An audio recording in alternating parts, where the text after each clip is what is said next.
So how do people commit to these kind of things? We find that there's a particular hierarchy in people committing to change, in people committing to strategy, in people committing to management. And we start out at the very bottom of the pyramid, where, as I say, we're non-committal, we condemn it, it's never going to work, we're changing again, we changed 5 years ago. We complain that it's not necessary. Why should I do it? No one says we have to do it. We're just deciding for ourselves. Let's just keep doing what we're doing. Then, when people start seeing the light, when people start seeing small wins, as with HTS Middelburg, as we started winning one game after another, people became more compliant.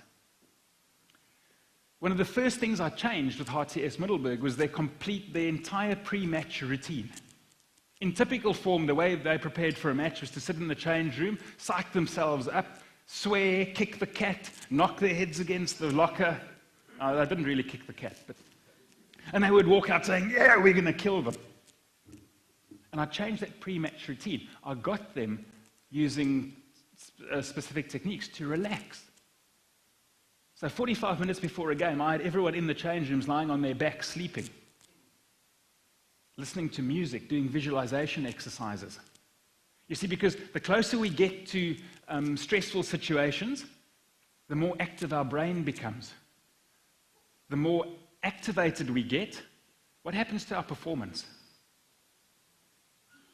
It begins to, well, the more we get activated, the more excited we get, our performance begins to climb. But we get to a specific point where our performance begins to drop. And you saw that yesterday. Who at some point felt you were going into an information gathering session or you were going out to one of the other rooms, but there was so much pressure that you just didn't seem to make progress. And I'm willing to bet every single team yesterday got to that point in that last hour before you had to present where you had no idea what you were going to say. And you had no idea where your strategy was going, yes? But yet, in that last hour, what happened? It all comes together. It's one of those modern management fallacies that says, but I work well under pressure. The more complex the task is, right, the least or the less well you perform under pressure. How do we find a way, folks, as managers in this organization, to take the pressure off people? How do we find a way to create space for them to do what we require them to do?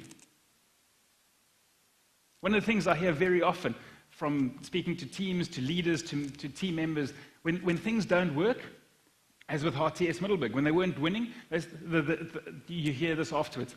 Yeah, but we did our best. Who cares? Who cares about doing your best when you're not getting the results that you want? Right? Nobody. So I almost want to say we need to move away from a culture of saying we're going to try our best to a culture that says we're going to do what is required. Because sometimes what is required is beneath that level that we call our best. And that makes the task easy, am I right? Other times, however, what's required is above that level that we assume to be our best. And what motivates us then should be doing what is required. The commitment at the very top of that pyramid. And for those of us who went down to breakfast this morning and we had bacon and eggs, you would know that on that plate, the chicken is involved, but the pig is totally committed.